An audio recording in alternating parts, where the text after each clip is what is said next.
Good afternoon, and welcome to this month's Young Leader Circle event. I'm Reihan Salam, the president of the Manhattan Institute, and I'm excited to be joined today by Ross Douthat, whom you may know from his regular column at the New York Times, his weekly movie reviews for National Review magazine, or one of his 5 published books. We're here today to discuss Ross's most recent book, newly released in paperback, The Decadent Society, America Before and After the Pandemic. Those of you who own the hardcover edition will notice the book's updated subtitle. When it was released last February, its title was The Decadent Society, How We Became the Victims of Our Success. And so today, Ross and I will talk about his original diagnosis of America's ills and what a year of pandemic living has or hasn't done to change his thinking. I should also note before we get started that Ross and I have been friends for a very long time, so this interview is in a sense part of a long-running conversation. I'm thrilled to have the chance to speak with him again today and encourage you all to join by submitting a question through the chat function on your screen. Ross, welcome. It's great to be here, Reihan. Thanks so much for having me. Ross, I wonder, for those of us who have yet to read the book, tell us what exactly you mean by decadence. I mean, surely as an old friend, you've read the book several times, have a dog-eared copy by your nightstand. But yeah, right, for the others. Enjoyed it, been terrified and provoked by it, but yes, absolutely. So decadence just means, sadly, it doesn't mean anything as, as sort of basic as, a fun weekend in Las Vegas or a plate of chocolate dipped strawberries. I'm trying to use it to mean basically stagnation, drift, and repetition. For a society that's reached a high level of wealth and technological proficiency. So in order to be a decadent society, you first have to be a successful society. And the argument in the book is that basically starting sometime around the moon landing, which I use as a kind of convenient hinge point in modern history, the Western world, the US, Europe, to some arguable extent, the Pacific Rim, has entered into this kind of decadence where you have slowing growth, disappointing technological progress everywhere outside of the internet, demographic decline, people having fewer and fewer kids, political gridlock of the kind we're all very familiar with, and a certain kind of cultural repetition where you end up sort of having what seem like the same arguments, or if you will, watching the same Star Wars movies over and over again. One of the arguments you advance in the book is a pessimistic interpretation of the last 3 decades of technological progress. You argue that technologies remade the world less than the techno boosters would have us believe. The exception, though, is in the realm of digital information and entertainment. The havoc the internet has wrought on newspapers is a very familiar story, but I'd be interested in your larger thoughts on how Twitter, social media writ large, blogging have changed America's intellectual culture and contributed, or perhaps challenged, this larger decadence. Right. So one of the maybe too clever moves that I try and make in the book is to say, look, yes, the internet is the big exception to decadence, right? Like there's no question that there's been sort of both actual technological innovation, without which we could not be sitting here having this pandemic era conversation, and a certain amount of social change that flows from the digital revolution itself. But then I go on to argue, I think persuasively, that this particular kind of technological change is sort of the exception that proves the rule, because its main social effect has been to sort of push us deeper into decadence in other ways. And so in the case of sort of the mass media and information technology, I mean, if you just stick with newspapers, for instance, for a minute, the internet era has been very good, and ultimately it didn't appear that way at first, for a set of national sort of already significant newspaper brands, the one that I work for above all, but, also to some extent, the Wall Street Journal, the Washington Post, once a internet baron bought it, and publications that cover national politics obsessively.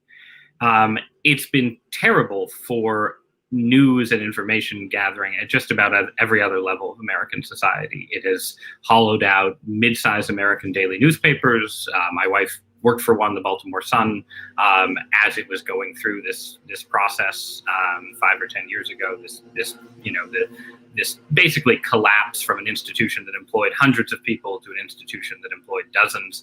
That's been reproduced all over the country in mid-size and local media landscapes. And so you end up with a media environment that is transformed but it's transformed in a way that's more consolidated, I think, effectively more conformist in certain ways, also more superficial in other ways, because you lose, a lot of the kind of, journalism that was paid for out of a pre-internet surplus, long form magazine work, newspaper features writing, again, something that my wife did, so I know it fairly well.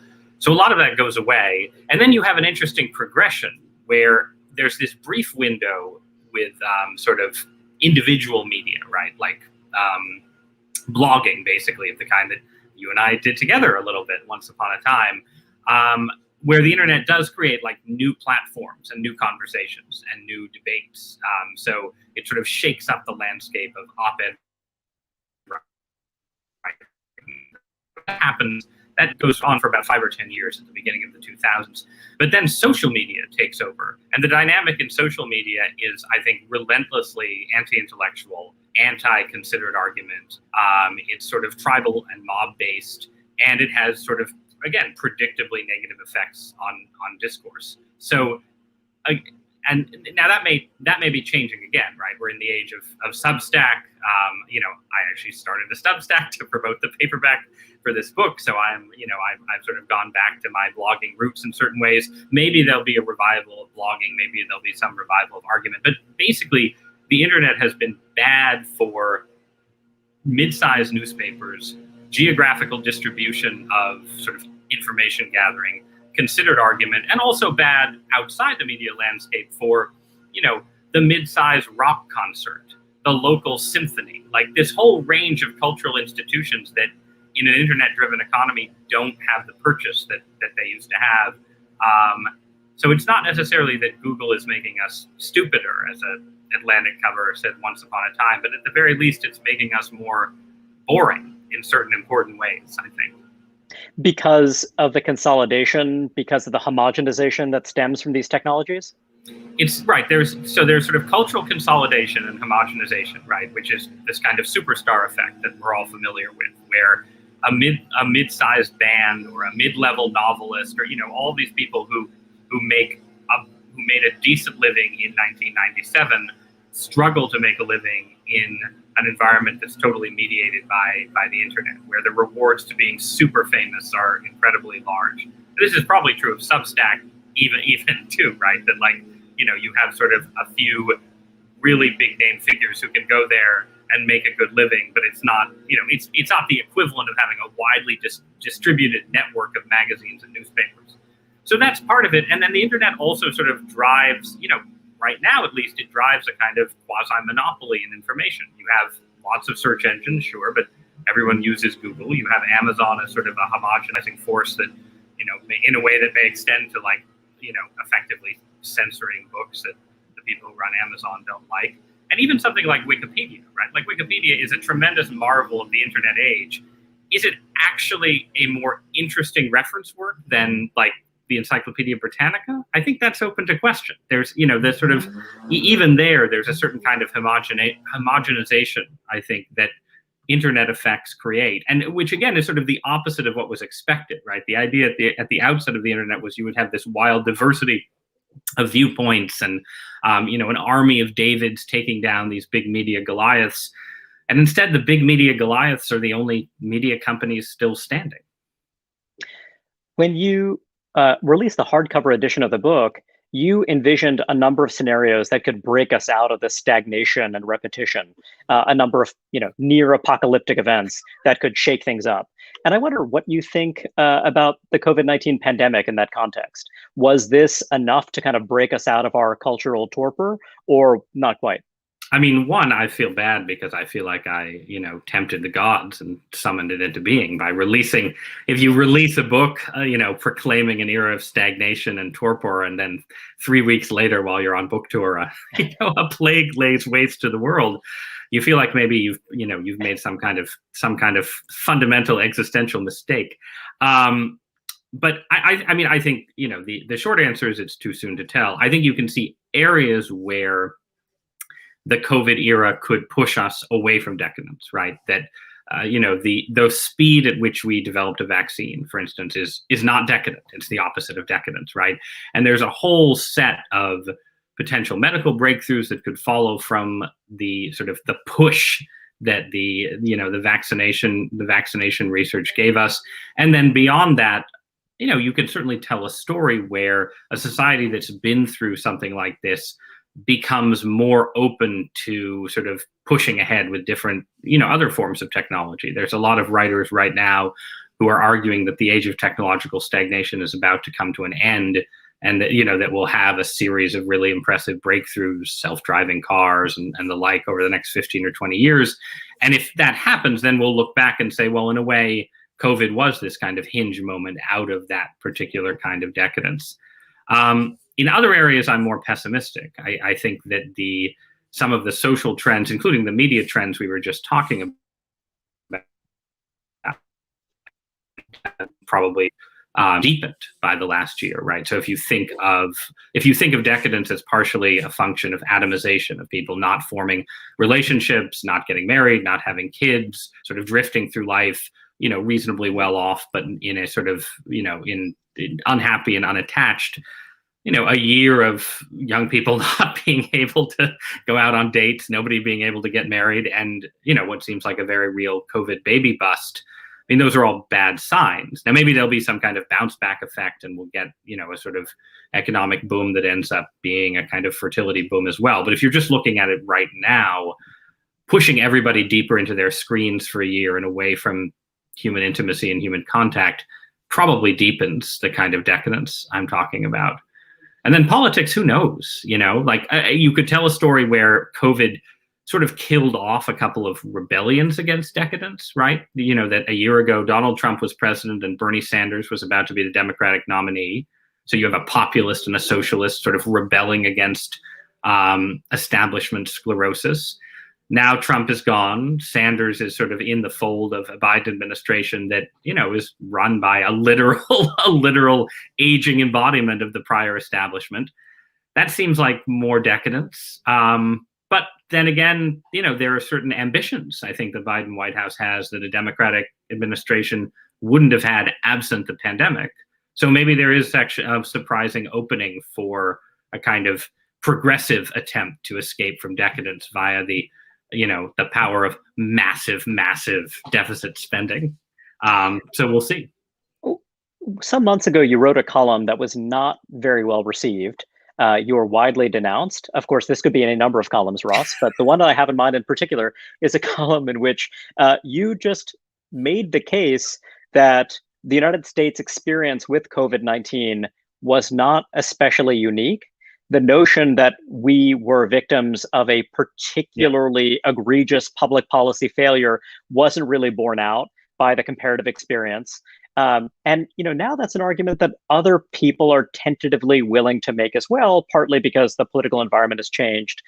One thing that is true, however, is that, yes, the United States, North America writ large, the Americas writ large, Western Europe, had a particular experience of this. East Asia, however, had a very different experience, a more benign experience with this. There could be all sorts of reasons that's true. But I wonder, does that suggest to you that East Asia is not quite as decadent, not decadent in the same ways, that there might be something we can learn from their experience?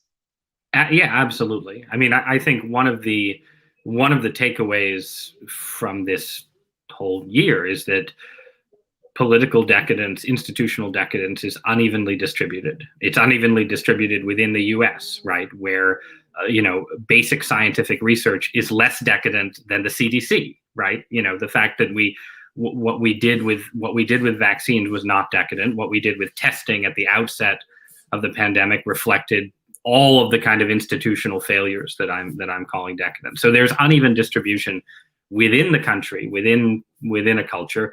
And then there's also uneven distribution worldwide. And, there are ways in which, especially in demographics and birth rates, that East Asia looks as decadent or more decadent than the Western world. But when it comes to what you might call state capacity, right, the capacity of governments to respond nimbly, and sort of political and cultural forces that basically enable a kind of cooperation between the state and its citizenry, which is the kind of thing that, we associate in the US with like how we won World War II. That seems much stronger in East Asia, including Anglophone nations in Australia and New Zealand, than in either the U.S. or Western Europe. And the story that I was hinting at in that column that I think now is sort of much more agreed upon is that whatever went wrong in the West, it's a general problem. It's not a, just Donald Trump problem, as egregious as some of Trump's failures were. There are clear commonalities between what happened in the US, various failures, and the different kind of failures we've seen in Europe that suggest a sort of transatlantic institutional and cultural problems that aren't shared in South Korea, Taiwan, but also India, and also even like sub-Saharan Africa, right? Like Sub-Saharan Africa, they've done well in part just for age-related reasons. They've climate issues we don't understand, but there are also a number of countries in Sub-Saharan Africa that had experience with Ebola that actually implemented effective measures pretty fast in a way that the rich countries of the West struggled conspicuously to do. I wonder how much of this is a reflection of elite self-confidence. From one vantage point, one could argue that Western elites are lacking in the self-confidence necessarily to make decisive decisions. Part of it could be a reflection of institutional structures. On the other hand, we in the West find ourselves in this very kind of anti-elitist mood, a sense that actually you have elites that have been overweening, that have arrogated too much power and authority to themselves. So I wonder what you think about that, because I suppose when you think about the East Asian states that have been somewhat successful along at least some dimensions of dealing with this particular crisis, you could say that they have broad authority, they have a lot of legitimacy, and that could be part of the story here. So I'm curious how you think about that. Yeah, I mean, I think there are ways in which sort of both things can be true, right? That you can have an elite that is sort of overconfident and uncreative at the same time. And I think you see this a little bit in the response to the pandemic, where there was this sort of assumption that you could see, I think, that was real, that like plagues were things that happen in third world countries, right? This sense that like China is this sort of exotic pre-modern society, which it isn't anymore, right? But people in the West still think of it that way.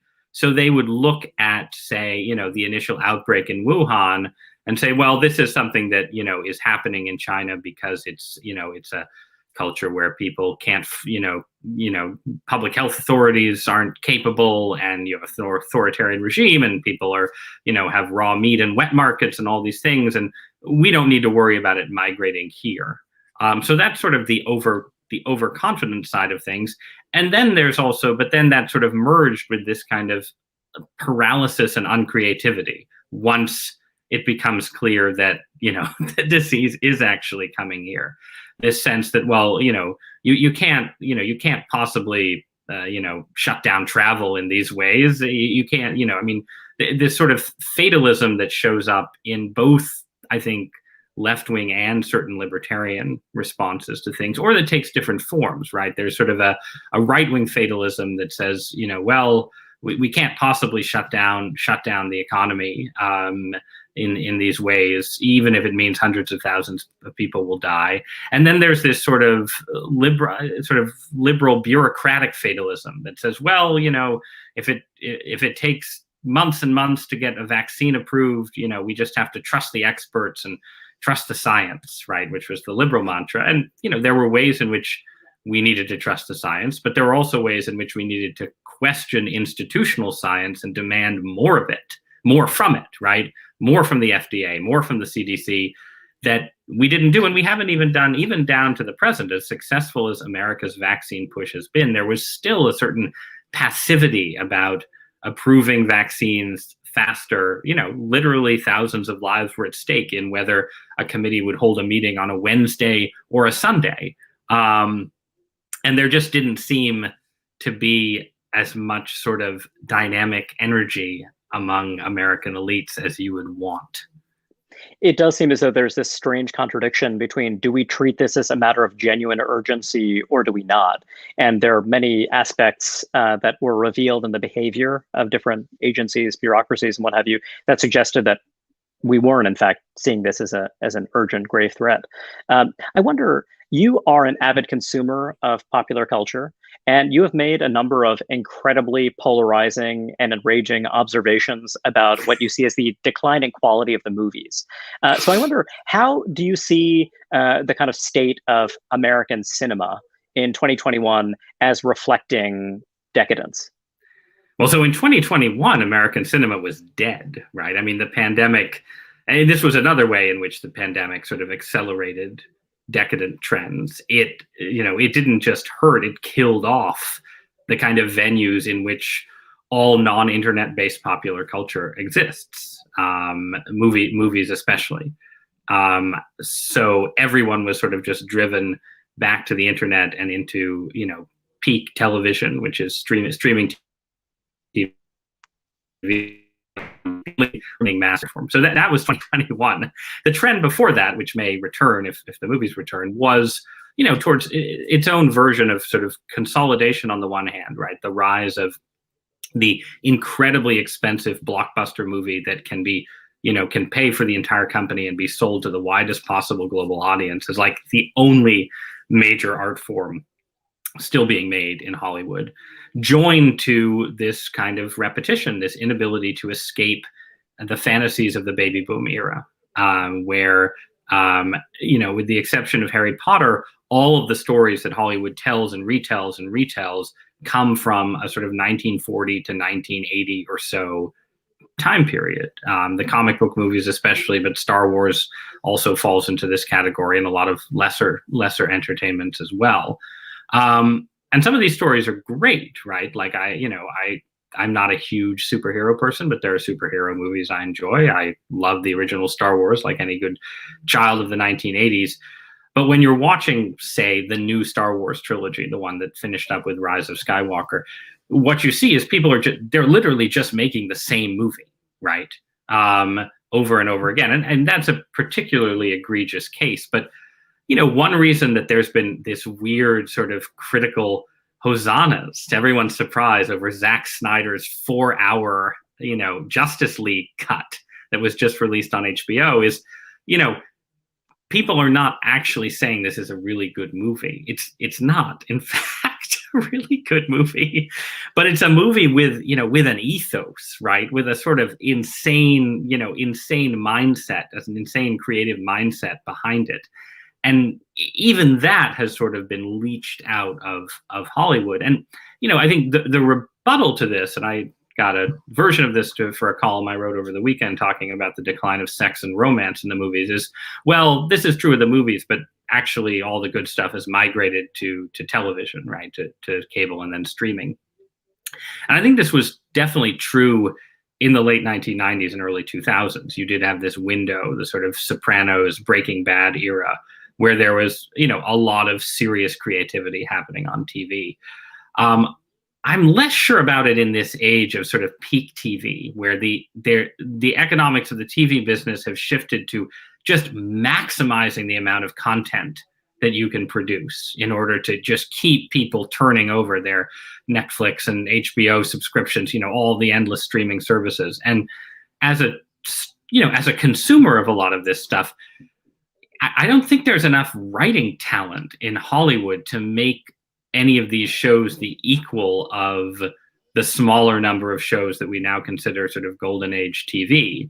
So it's a slightly different economic pattern, but I think there's a similar cultural effect of sort of, going from The Sopranos or Breaking Bad to like Ozark, right? Which is a fine entertainment, but a show that's sort of trying to do the same things as the golden age shows, but with weaker writing. I don't know. I feel like that has happened a lot. And so that sort of hotspot of creativity has also dimmed, I think, in the last 5 years or so. So there's the dimension of prestige TV being increasingly repetitive, but also I wonder about its narcotic effect, the phenomenon of binge watching, and how you see that relating to decadence. There was an article, a tentative one, a working paper published a little while ago that was looking at technological advances in recent years, arguing that they're increasingly focused on the attention economy. That is, they're increasingly focusing on entertainment and basically making entertainment more addictive, to use more pointed language. So I wonder what you think about that, this idea that the volume of tolerably decent television has increased, but in fact, that itself has an effect on sucking people out of the real world and into this world of, consuming guilty pleasures, things that are not necessarily going to change your life, but it's more just the sheer volume taking you out of life that's relevant. Yeah, I think that that's almost unquestionably happening, right? That there is, we're conducting a massive social experiment in the effects of immersive entertainment on people, and especially young people's relationship to normal reality, to work, family, childbearing, projects in the backyard, all of these kind of things. And you don't want to too much, right? During the Great Recession or its aftermath, there was this period when male workforce participation had not recovered, and people were arguing, well, it's that men are playing addictive video games all the time instead of looking for work. And eventually, once you got to a certain low level of unemployment and a hot enough economy, a lot of men did come back into the workforce. So it does seem like the video game, the attention economy is not powerful enough yet to completely remove the pull of real world work, or presumably for that matter, real world sex and romance. But you don't want to dismiss that argument either, because it did take a long time for workforce participation to come back. And, things like the birth rate and the marriage rate and the rate at which people, go on dates in the real world has not yet bounced back to where it was 10 or 15 years ago. So there is unquestionably some kind of pull of simulated existence away from real existence. And then the simulation, though, itself is not, like, there are people who will say, well, that just means the simulation is now real life. But the simulation is not yet real life. Like, it's possible to imagine a world where virtual reality was so potent that you actually did live inside it and had real relationships inside it. This, maybe this would be a hellish dystopia, but it's at least imaginable. That's not actually the world we're living in. If you're watching, even if you're playing a really immersive video game, you're not doing the same kind of thing as when you play wiffle ball with your kid outside. That's a debatable assertion, but I certainly when you're, certainly if you're looking at online pornography, even with the assistance of the top of the line sex robot, you're not doing the same thing as having intercourse in the real world, right? So in that sense, I don't think we can say, oh, it's just that the simulation is real now. No, the simulation is still a insufficient substitute for the things that reality are supposed to deliver, let alone their effects on the continuation of the human race. You identify one modern market democracy, one that is digitally savvy, one that is as high tech as all get out, that has managed to defy some of these kind of larger decadent trends, including the sharp decline in the birth rate. If you look at Israel, here's a country that has birth rates that are well above replacement level. And it's a country where that's not limited to the Haredi population, to the ultra-Orthodox population. It also applies to secular Israelis as well. What is distinctive about the Israeli experience that accounts for what seems to be its kind of partial escape from decadence? And is there anything that the wider West can learn, can embrace from the Israeli experience? Well, this is the challenge of decadence, right? Because the simplest explanation for the Israeli exceptionalism is that Israel is a nation surrounded by enemies that exists in a constant state of existential stress. And being in a constant state of existential stress thus creates a sense of national purpose, religious purpose, that is then connected to a host of things that are sort of undecadent, right? With a higher birth rate just being one example. But it's awfully hard to reproduce that in other contexts, right? I mean, this is sort of the perpetual challenge to say, well, decadence sort of takes away people's sense of purpose. It takes away people's sense of future possibilities. It takes away ambition and heroism. But if the only way to get that back is to, plunge back into history with, hostile enemies and suicide bombers, or, global warfare or what have you, then that's not obviously a solution. And, you and I both lived through the aftermath of 9/11 when, especially on the right, but among a lot of liberals too, there was a sense that this was an undecadent moment, right? This was the moment when the United States and the West was going to find its sense of purpose. And secular people imagined a revival of liberal idealism, and religious people imagined a Christian revival sort of counterposed to Islamist strength. But what actually happened was that we, ended up in a couple of military quagmires, and lots of people died. And there was not any kind of great renewal as a consequence. So, I mean, I see that as, again, someone who was sort of there and participated in this, as a cautionary tale, right? You can't, it's hard, you can't sort of just will yourself out of decadence. You can't just say, well, we don't have enemies as powerful as Nazi Germany and the Soviet Union, so we need to invent them. However,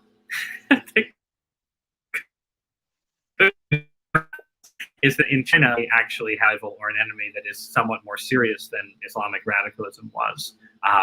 So while that is potentially bad news for global peace and stability, it's, there is a certain undecadence available potentially in the conflict of China that we don't have to feel bad about choosing to embrace.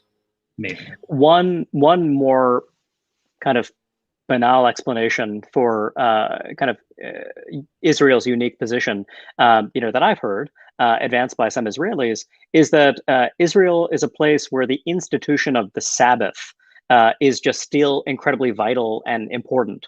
And the idea that families gather on Fridays, whether you're a secularist or whether you're someone who is, particularly religiously observant. And to me, it just kind of speaks to this larger question of the attenuation of family ties, of relationships. You talked about the pandemic exacerbating this kind of isolation. But, is that something that you see as particularly pronounced in the United States, or something where Israel just represents this unusual exception? The idea that, you have real social pressure, that people starting on Tuesday or Wednesday night, they want to know where you're going to be on Friday night. Will you be having Shabbat dinner, kind of with someone, with them, with someone else? You still have grandparents and parents who are nudging you to reproduce. Is this something where the United States is just, kind of unusually decadent, or is this just the kind of trend of a modern society in the absence of some external force? I mean, I think it's mostly just the trend of a modern society, maybe particularly on a scale like America's, right? I mean, part of what's going on in Israel is that it is a small society, a geographically constrained society, in its particular ways, a ethnic and religiously homogenous society, and so you would not expect a empire of 300 million people like the United States to reproduce exactly the social dynamics of Israeli society. What you would hope for, I think, is a big society like the US to have within it, a lot of different places that in different ways manifest forms of that kind of social solidarity. And the US, has that in certain ways in some Jewish, especially Orthodox Jewish communities. It has that, for now at least, among some other immigrant communities, though I think you would expect that to, based on past experience, to dissolve relatively rapidly. It has it in Mormon Utah in certain ways, which is the other exception to some forms of decadence that I cite in the book. But it doesn't have it in places where it used to have it. It doesn't have it, in communities oriented around the old Protestant denominations, or, in most cases, my own Roman Catholic Church. You've had a sort of dissolve into a pure individualism in the U.S. It's tough to know how to reverse it. You mentioned the old Protestant denominations.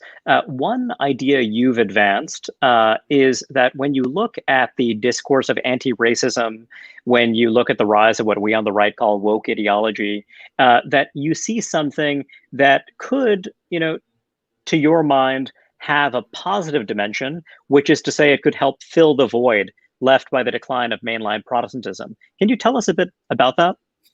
Yeah, I mean, I think there's almost no question that what we call, the the Great Awakening, right, down to the language itself, participates in some sense in Protestant forms of religiosity that used to be powerful in elite America, now are no longer powerful, but leave a sort of cultural residues, theological residues, and a certain kind of spiritual desire behind.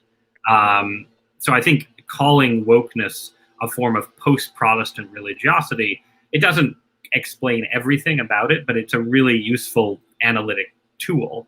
And it tells you something too that, I think conservatives, maybe especially religious conservatives, should be sympathetic towards, right? That these sort of emergent progressive structures are structures that seek to impart meaning and purpose and provide moral frameworks for people, again, maybe especially in sort of a secular landscape that hasn't provided those forms, right? So if you look at like debates about sort of sex and regulations around consent on college campuses, right? Like there are, conservatives will make fun of this and say, well, this is just sort of left-wing Puritanism. And well, yeah, that's exactly what it is, right? It's people off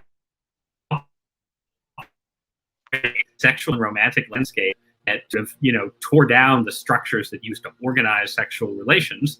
They're unhappy there and they want new structures. In a weird way, that is a conservative impulse. I think then the challenge is, I think that conservatives should be skeptical that the specific structures being constructed will actually deliver what they promise. And I think the religious conservatives should be particularly skeptical that wokeness can function as a religion in full, right? It has an incredibly strong moralism, but it doesn't have as strong a metaphysics. It's not clear what its moral vision is rooted in, what kind of story about the universe. So you end up with this sense of sort of wokeness is about like guilt and sin that can't be expiated, right? Confession isn't enough, right? That you can't figure out how you get to forgiveness because there's no sort of supervening deity to balance the scales. And then there's also, I think, questions about, the communitarian side of this, right? Like the original Great Awakenings would produce institutions, churches, they would support families, they would support marriages, they would support sort of, again, this kind of intergenerational transmission of Methodist or Baptist community, or, in more extreme forms, Mormon or Christian Scientist community. Does wokeness have that kind of generative power for communities? I'm pretty skeptical. It's interesting just thinking about whether or not this is chiefly performative, about the idea that, one is obliged to say certain things, profess certain beliefs, or yes, is it something that is able to actually motivate real action? Yeah, it leads me to wonder, when you think about the escape from decadence, does this necessarily have to be a collective escape at the level of a society, or is it more constructive to think about this as, a society being a congeries of communities, and that what we want to do is provide the kind of intellectual resources, the kind of institutional capacity for other smaller communities within that broader society to escape decadence, and perhaps then, serve as beacons for others, serve as a kind of indication that something along those lines is possible? I think it has to be both, right? That you don't want to create some sort of choice where you say either decadence will end through a sort of pure retreat into localism, or decadence must be ended by seizing the central, the central powers of the country and reorganizing society along some kind of lines. There's a lot of this kind of argument back and forth among Catholic conservatives right now, right, where you will have sort of people who are more focused on this sort of localist option, and people who are more focused on the idea that we can seize the administrative state, for make it submit to the Pope, and govern America accordingly. And setting aside sort of caricature, these are not mutually exclusive options, right? Your primary goal as a human being in the world is to sort of fight decadence constructively in your own life. And that starts in your family, your neighborhood, your community, your church. That's sort of not just the local, but the individual struggle. The struggle against decadence happens in every human heart, Reihan. But then at the same time, right, like, you're running a think tank. I write a column for a major American newspaper. We, are supposed to theoretically, not that they listen to us, but supposed to give advice to people in positions of power who are supposed to set public policies that can shape society for better or worse, hopefully for better. And so you also need the closer you are to the levers of power, and there are people a lot closer than us, the more you need to think about, well, what does public policy do? And public policy, for instance, is not going to spark a new baby boom, but can public policy create sort of structures, foundations in the way the welfare state is designed, in the economic policies we pursue, that make a baby boom more likely to happen, or more likely to sort of get off the ground if it starts? Yes, I think that's totally reasonable. In the same way that, like, the GI Bill didn't cause the baby boom precisely, but it didn't hurt, right? So I think I think you have to think about it in terms of, like, with different people are in different fields doing different kinds of work, and being anti-decadent means one thing for a United States senator, another for someone running Netflix, and another for someone who is running a local business and trying to raise 3 kids in Akron, Ohio, right? And these are all different battles that have some sort of connection, but are also distinct. One thing you've been writing about in your new Substack is your modest optimism about the prospects for major technological change, rather, that can contribute to meaningful increases in overall productivity in our prosperity. You've become something of a mild economic optimist. Yet at the same time, I think it's fair to say that you still have a pretty bleak view of looking at family life, looking at the birth rate, looking at those kind of cultural foundations of a healthy, call it post-decadent society. So tell me about your view, kind of the optimism on the one hand, the pessimism on the other, how you see the kind of economic, structural interacting with the kind of cultural, spiritual, familial in the coming years. Well, that's a nice small question. Yeah. Yeah, I mean, one way to look at it is that I'm a 5-year optimist, a 25-year pessimist, and a 50-year optimist. How's that? For wild oversimplification. I mean, I think there are forces right now, especially in technology, but also in sort of some of the public policy opportunities available as long as we remain in this kind of weird low inflation environment, which admittedly we may not remain in forever, where we could have a period where we sit close to full employment in the economy, where we have at least a few major technological innovations that change, transportation and energy, especially to an extent we haven't seen in decades. And that combination could make the 2020s, better in certain crucial material respects than the world really since the internet first came online. So that's but sort that of rising affluence. that rising affluence in a part is what has fed into decadence, right? I mean, the sense that we don't have the same urgency, because though people often tell gloom and doom stories about our economic life, one could argue that it's our relative affluence that allows for cultural decadence to take root. Yeah, I mean, clearly to some extent, all decadence is always downstream from getting rich, right? Societies get rich, and then they get decadent. So that's true. But I think in that kind of environment, then what you want is for a landscape where, yes, the rewards to sort of sitting around and doing very little are decently strong, but you also have bigger rewards available. And I think one of the problems for the US economy is that we have sort of mild rewards available from being just a wealthy society with a strong safety net and 2% growth a year that sort of keep people sort of going through the same ruts.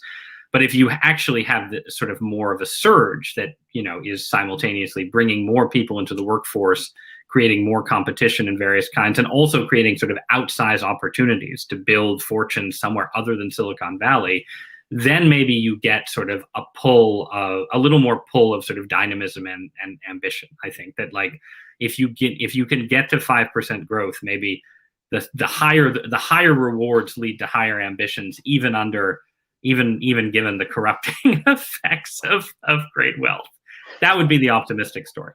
The pessimistic story, though, would follow from your point, right? That, you get sort of a blip of rising affluence that sort of stabilizes people's finances and gives them a little more money to spend on, the next cool home electronic system.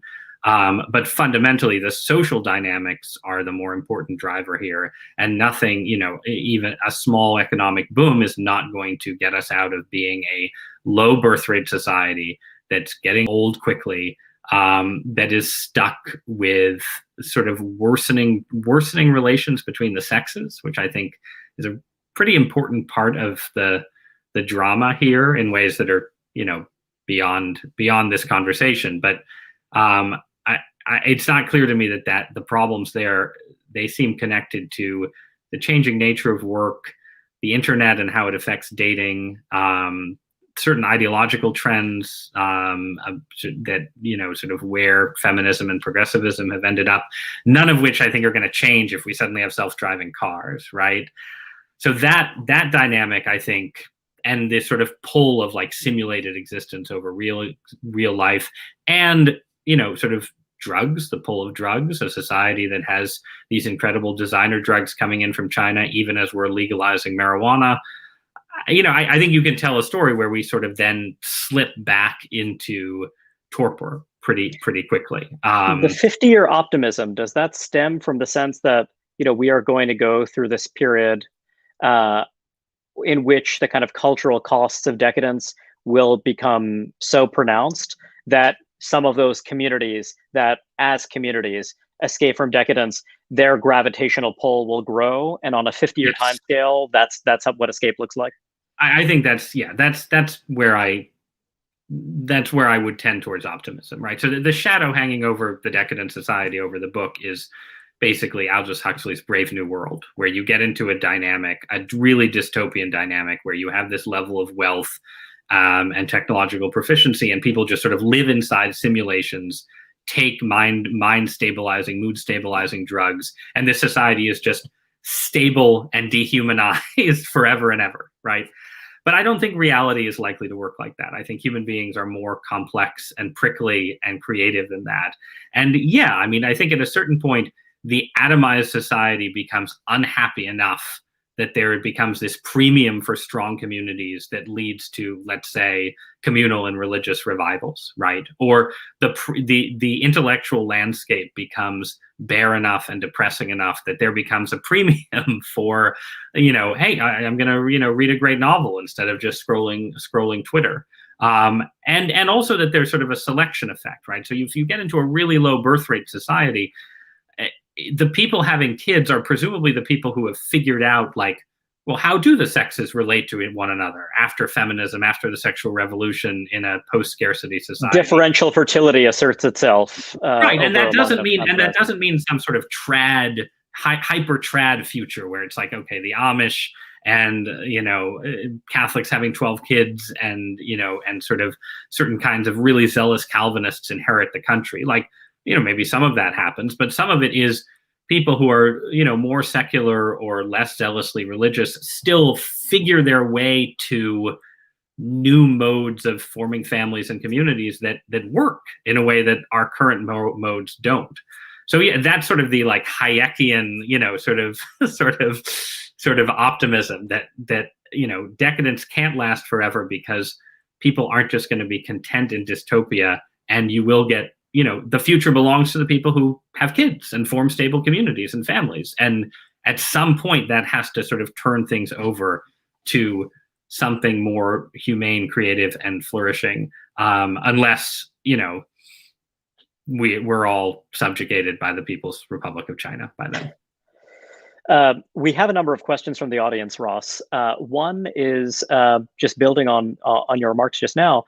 Question from Lily. In Ross's column today, he argues that social liberalism isn't responsive to the major social crises of the day: loneliness, declining birth rates, drug epidemics, etc.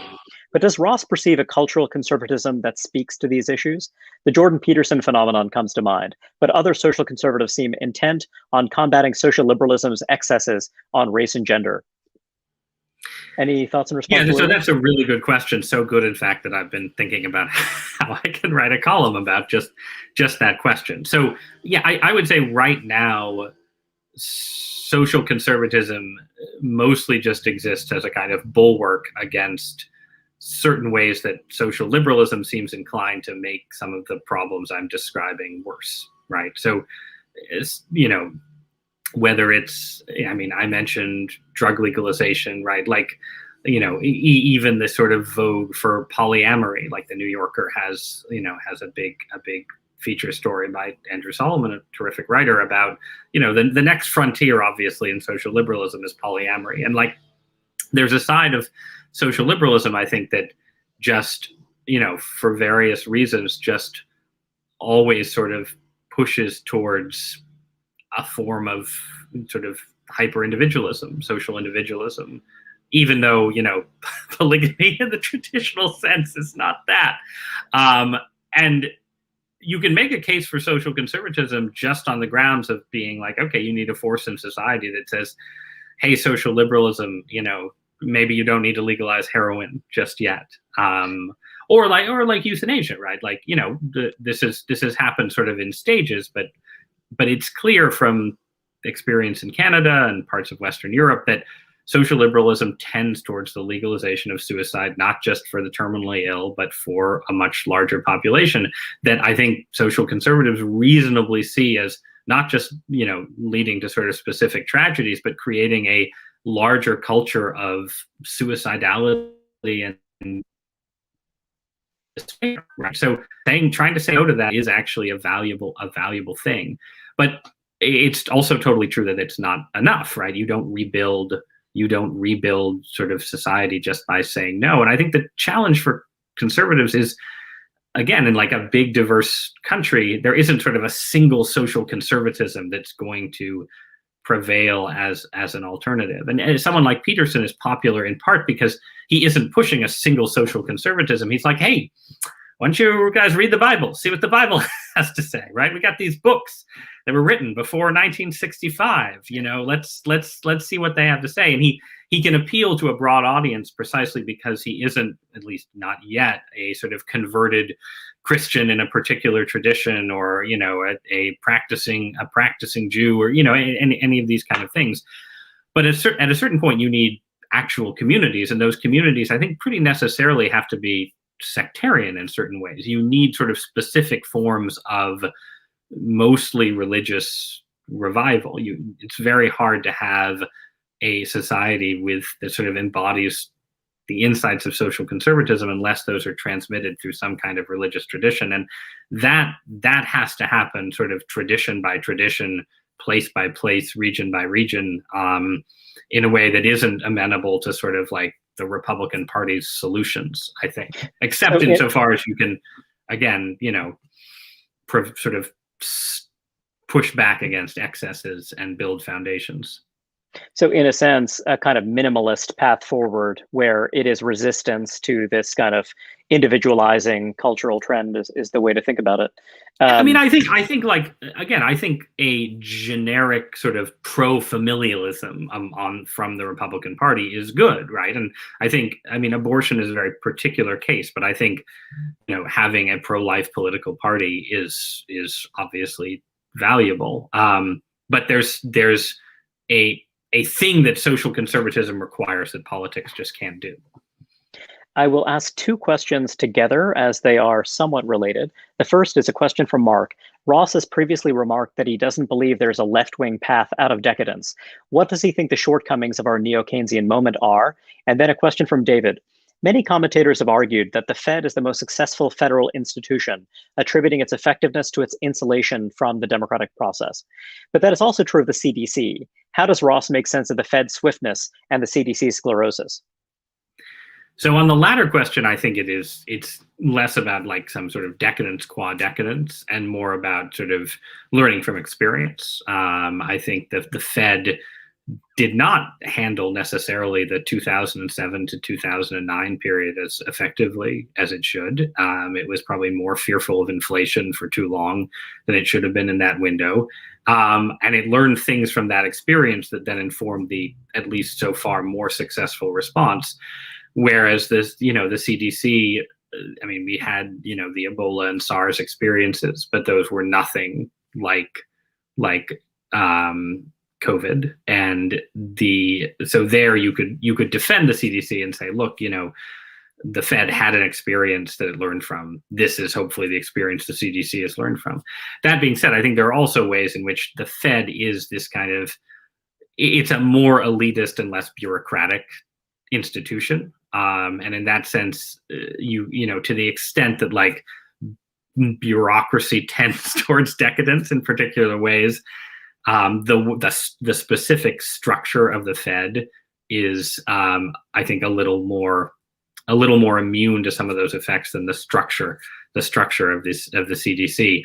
On the first question, I mean, basically, I think that sort of parts of the left's view of the sort of fiscal and monetary situation have been vindicated over the last 10 years, that conservatives, myself included, were wrong, or at least somewhat wrong, about the immediate risks of inflation and the immediate risks of budget deficits, and for some conservatives, loose monetary policy. And in that sense, you know, I mean, you could say that the right sort of learned this, and that's why the Trump economy was relatively good, right? Because Trump became a sort of loose money guy in office. But I think that at least for now, and we will hit a sort of horizon at some point. Larry Summers thinks sooner, others think later, where this ceases to be true. But for now, the left's policy ambitions are reasonable. I think the right can learn, or should have learned, maybe missed the opportunity to learn from that. What makes me skeptical, one, about how far this can be pushed is, one, the points that I've already been making about sort of there's this social substrate to decadence that is not resolvable just by spending money and getting the unemployment rate as low as possible, I don't think. And then two, I'm still enough of a fiscal conservative to you know, if you look at an economy where your growth is being pushed constantly higher by incredible record peacetime deficits, you have to say that like the fundamentals of the economy are not as strong as they were in 1960, when you had similar levels of growth that were not, you know, did not require those kind of deficits. And it doesn't mean that this will lead to an inevitable crash, but it means that there is probably some sort of limit here, and just sort of paying ourselves, you know, a rich society paying itself to feel richer is maybe the right policy, but not a full escape from decadence, I don't think. One last question for you, Ross. It's a question from Emily. If conservative critiques of Hollywood are correct, that its commitment to progressive mores leaves an unserved market of non-woke Americans, then why don't we see anyone entering the market to serve this niche? Why isn't there a shadow conservative Hollywood that is large and flourishing? Well, part of it is there sort of is a shadow conservative Hollywood. It's just not sort of as overtly political as liberal Hollywood. So, you know, if you watch the Marvel superhero universe, which I have, you know, just spent some time criticizing as sort of culturally and aesthetically decadent, it has a strong conservative component, right? It's, you know, it's sort of rah heroism based, pro-military in various ways, in ways that, you know, the left will sometimes critique. And you know, or I mean, we've just been watching like the Night at the Museum movies with our kids. Like these, you know, these are six, you know, sort of B minus, but pretty good, very family friendly movies that reflect, well, frankly, in the way they use Teddy Roosevelt, they reflect values that will soon be canceled, I'm sure. So there is, you know, and you can run through sort of, there are various genres, like the horror genre traditionally is in certain ways conservative, right? It sort of takes the reality of the devil for granted. It, you know, it sort of has this sort of supernatural component. So I think Hollywood actually does contain within itself a certain amount of conservative friendly entertainment, which is, I think, part of why just sort of going outside it and saying we're setting up shop and just selling conservative entertainment isn't quite as effective a strategy as some conservatives think. I think the question is, what does this look like in 10 years? Because I think there are ways in which sort of progressive wokeness is taking institutions that were liberal but still open to conservatism and conservative values, and trying to make them sort of more ideologically uniform, effectively, sort of more overtly propagandistic in some cases. And I would expect to have that would sort of have an impact on Hollywood. I think it does in certain ways already, in ways that might then lead to some kind of, the movie industry version of Substack at the very least. Ross, I believe that's all the time we have. As always, this has been great fun. Thank you, everyone, for joining us. I strongly encourage you to all read Ross's argument in full in the newly released paperback edition of The Decadent Society, America Before and After the Pandemic, which is available wherever books are sold. For those of you in the audience who are not YLC members and who are interested in joining, I direct you to the link on your screen. Thank you, and see all of you soon. Thanks, Reihan. Thank you, Ross.